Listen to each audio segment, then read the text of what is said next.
السلام علیکم ورحمۃ اللہ وبرکاتہ۔ امید کرتی ہوں کہ آپ سب خیر و عافیت سے ہوں گے۔ سب ناظرین اور سامعین کو ویلکم کرتی ہوں عریشہ اسلامک چینل میں۔ آج کی ہماری جو ویڈیو ہے اس کا ٹاپک ہے کہ حضرت ہود علیہ السلام کی قوم پر اللہ کا عذاب، یعنی ان کا کفر، ان کی سرکشی کہاں تک پہنچ گئی تھی کہ ان پر اللہ سبحانہ و تعالیٰ کی طرف سے عذاب آیا، اور جو عذاب آیا تھا وہ جاننے کی کوشش کرتے ہیں کہ اللہ سبحانہ و تعالیٰ کی طرف سے ان پر کون سا عذاب آیا تھا۔ قوم عاد مقامی احقاف میں رہتی تھی، جو عمان و حجر اور موت کے درمیان ایک بہت ہی بڑا ریگستان ہے۔ ان کے مورث اعلیٰ کا نام عاد بن اوس بن ارم بن سام بن نوح ہے۔ پوری قوم ان کے مورث اعلیٰ عاد کے نام سے پکارنے لگے۔ یہ لوگ بہت زیادہ بت پرست تھے اور ان کے بدعمالیاں بہت زیادہ تھی، یہ لوگ بد کردار تھے۔ اللہ سبحانہ و تعالیٰ نے اپنے پیغمبر حضرت ہود علیہ السلام کو ان لوگوں کی ہدایت کے لیے بھیجا، مگر اس قوم نے اپنے تکبر اور سرکشی کی وجہ سے حضرت ہود علیہ السلام کو جھٹلا دیا اور اپنے کفر پر اڑے رہے۔ حضرت ہود علیہ السلام بار بار ان سرکشوں کو عذاب الہی سے ڈراتے رہے، مگر اس شریر قوم نے نہایت بے باکی سے حضرت ہود علیہ السلام کی گستاخی کرنا شروع کر دی اور کہہ دیا کہ آجیتنا لنعبد اللہ وحدہ ونذر ما کان یعبد آباؤنا فاتنا بما تعیدون ان کنتم من الصادقین، کہ اے ہود، کیا تم ہمارے پاس اس لیے آئے ہو کہ ہم اللہ کو پوجیں اور ہم ایک اللہ کو پوجیں، اور جو ہمارے باپ دادا پوجتے تھے انہیں چھوڑ دیں؟ تو تم لاؤ جس کا ہمیں وعدہ دے رہے ہو اگر تم سچے ہو۔ آخر عذاب الہی کی جھلکیاں آہستہ آہستہ رونما ہونا شروع ہو گئی۔ 3 سال تک مسلسل بارش نہیں ہوئی، ہر طرف قحط و خشک سالی کا دور دورہ ہو گیا، یہاں تک کہ لوگ اناج کے دانے دانے کو ترس گئے۔ اس زمانہ میں یہ دستور یہ تھا کہ جب کوئی بلا اور مصیبت آتی تھی تو لوگ مکہ معظمہ جا کر خانہ کعبہ میں دعائیں مانگتے تھے تو سب بلائیں ٹل جایا کرتی تھی۔ چنانچہ ایک جماعت مکہ معظمہ گئی۔ اس جماعت میں مرثد بن سعد نامی ایک شخص بھی تھا، جو ہے تو مومن تھا مگر اپنا ایمان جو ہے وہ قوم سے چھپائے ہوئے تھا۔ جب ان لوگوں نے کعبہ معظمہ میں دعا مانگی اور مرثد بن سعد کا ایمانی جذبہ بیدار ہو گیا، اس نے تڑپ کر کہا کہ اے میری قوم، تم لاکھ دعائیں مانگو مگر خدا کی قسم اس وقت تک پانی نہیں برسے گا جب تک تم لوگ اپنی نبی حضرت ہود پر ایمان نہ لاؤ گے۔ حضرت مرثد بن سعد نے جب ایمان ظاہر کیا تو قوم عاد کے شریروں نے ان کو مار پیٹ کر جدا کر دیا، الگ کر دیا، اور دعائیں مانگنے لگے کہ اس وقت اللہ تعالیٰ نے 3 بدلیاں بھیجی، ایک سفید تھی، ایک سرخ، ایک سیاہ، اور آسمان سے ایک آواز بھی آئی کہ اے قوم عاد، تم اپنی قوم کے لیے ان تینوں بدلیوں میں سے کوئی ایک بدلی پسند کر لو۔ ان لوگوں نے کالی بدلی کو اپنے لیے پسند کر لیا، اور یہ لوگ اس خیال میں مگن ہو گئے کہ کالی بدلی خوب زیادہ بارش دے گی، چنانچہ وہ ابر سیاہ قوم عاد کی آبادیوں میں چل بسا۔ قوم عاد کے لوگ کالی بدلی کو دیکھ کر بہت خوش ہوئے۔ حضرت ہود علیہ السلام نے فرمایا کہ اے میری قوم، دیکھ لو عذاب الہی ابر کی صورت میں تمہاری طرف بڑھ رہا ہے، مگر قوم کے گستاخوں نے اپنے نبی کو جھٹلا دیا۔ اللہ اکبر! اور کہا کہ عذاب، کیسا عذاب؟ کہاں کا عذاب؟ یہ تو بادل ہے جو ہمیں بارش دینے کے لیے آ رہا ہے۔ یہ بادل تیزی سے ان آبادیوں کی طرف بڑھتا جا رہا تھا۔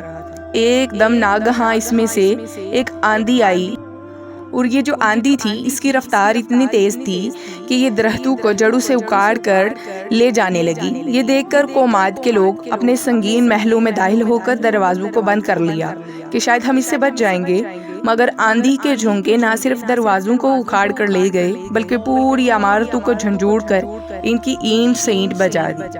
7 رات اور 8 دن مسلسل یہ آندھی چلتی رہی، یہاں تک کہ قوم عاد کا ایک آدمی مر کر فنا ہو گیا، اس قوم کا ایک بچہ بھی باقی نہ رہا۔ جب آندھی ختم ہوئی تو اس قوم کی لمبی لمبی لاشیں زمین پر اس طرح پڑی ہوئی تھی کہ جس طرح کھجور کے درخت اکڑ کر زمین پر پڑے ہیں۔ اللہ اکبر! چنانچہ ارشاد ربانی ہے کہ وَأَمَّا عَادٌ فَأُهْلِكُوا بِرِيحٍ صَرْصَارٍ عَاتِيَةٍ سحرها علیہم سبع لیال وثمانیۃ ایام حسوما فتوى القوم فیہا صرعا کأنہم اعجاز نخل خاویۃ فہل تری لہم من باقیۃ۔ اور رہے عاد تو وہ ہلاک کیے گئے نہایت سخت گرجتی آندھی سے، وہ ان پر قوت سے لگا دی گئی 7 راتیں اور 8 دن کا لگاتار۔ تو ان لوگوں کو بچھڑے ہوئے دیکھو گو یا وہ کھجور کے درخت میں گڑے ہوئے، تو تم ان میں سے کسی کو بچا ہوا دیکھ رہے ہو؟ پھر قدرت خداوندی سے کالے رنگ کے پرندوں کا ایک گول نمودار ہوا، جنہوں نے ان کی لاشوں کو اٹھا کر سمندر میں پھینک دیا۔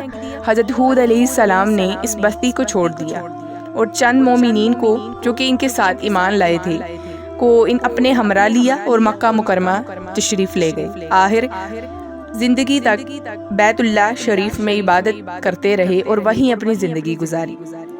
اچھا، قرآن کریم کے اس دردناک واقعہ سے سبق یہ ملتا ہے کہ قوم عاد جو بڑی طاقتور اور قدآور قوم تھی، جس کے بارے میں کہا جاتا ہے کہ بہت قدآور لوگ تھے، بہت طاقتور لوگ تھے، اور ان لوگوں کی معاشی خوشحالی بھی نہایت ہی زیادہ مستحکم تھی، کیونکہ لہلہاتی کھیتیاں اور ہرے بھرے باغات ان کے پاس تھے۔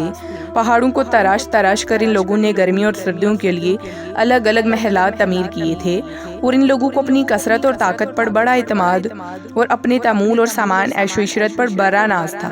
مگر کفر اور بدعمالیوں اور بدکاریوں کی منحوسیت نے ان لوگوں کو قہر الہی کے عذاب میں اس طرح گرفتار کر دیا کہ آندھی کے جھونکوں اور جھٹکوں نے ان کی پوری آبادی کو جھنجھوڑ کر چکنا چور کر دیا، اور اس پوری قوم کے وجود کو صفائی ہستی سے اس طرح مٹایا کہ ان کی قبروں تک کا نشان کہیں باقی نہ رہا۔ تو پھر بھلا ہم لوگوں جیسی کمزور قوموں کا کیا ٹھکانہ ہے کہ عذاب الہی کے جھٹکوں کی تاب لا سکیں گے؟ اسی لیے جن لوگوں کو اپنی اور اپنی نسلوں کی خیریت و بقا منظور ہے، انہیں لازم ہے کہ وہ اللہ رسول کی نافرمانیوں اور بدعمالیوں سے ہمیشہ بچتے رہیں اور اپنی کوشش اور طاقت پر اعمال صالحہ اور نیکیاں کرتے رہیں، ورنہ قرآن مجید کی آیتیں ہمیں جھنجھوڑ کر یہ سبق دے رہی ہیں کہ نیکی کی تاثیر آبادی اور بدی کی تاثیر بربادی ہے۔ قرآن مجید میں پڑھ لو کہ والموت تافقۃ بالحیات، یعنی بہت سی بستیاں اپنی بدکاریوں اور بدعمالیوں کی وجہ سے ہلاک و برباد کر دی گئیں۔ اور ایک اور آیت یہ بھی پڑھ لو وَلَوْ أَنَّ أَهْلَ الْقُرَىٰ آمَنُوا وَاتَّقُوا وَلَفَتَحْنَا عَلَيْهِمْ بَرَكَاتٍ مِّنَ السَّمَاءِ وَالْأَرْضِ وَلَكِنْ كَذَّبُوا فَأَخَذَتْهُمْ بِمَا كَانُوا يَكْسِبُونَ۔ اور اگر بستیوں والے ایمان پر رہتے اور تقوی اختیار کرتے تو وہ ہم ان پر برکتوں کے دروازے آسمانوں اور زمینوں سے کھول دیتے، لیکن ان لوگوں نے حق کو جھٹلا دیا تو ہم نے ان کی کرتوتوں کی وجہ سے ان کو اپنی پکڑ میں لے لی۔ اللہ سبحانہ و تعالی مجھے، آپ کو، سب دیکھنے والوں کو، سننے والوں کو اللہ کے عذاب سے پناہ مانگنے کی توفیق عطا فرمائے اور ایسوں کے شر سے بچائے۔ الہی آمین۔ امید کرتی ہوں کہ آپ کو ویڈیو پسند آئی ہوگی۔ انشاءاللہ اگلی ویڈیو میں خوبصورت ٹاپک کے ساتھ حاضر ہوں گے۔ تب تک کے لیے اللہ حافظ، شب بخیر، فی امان اللہ۔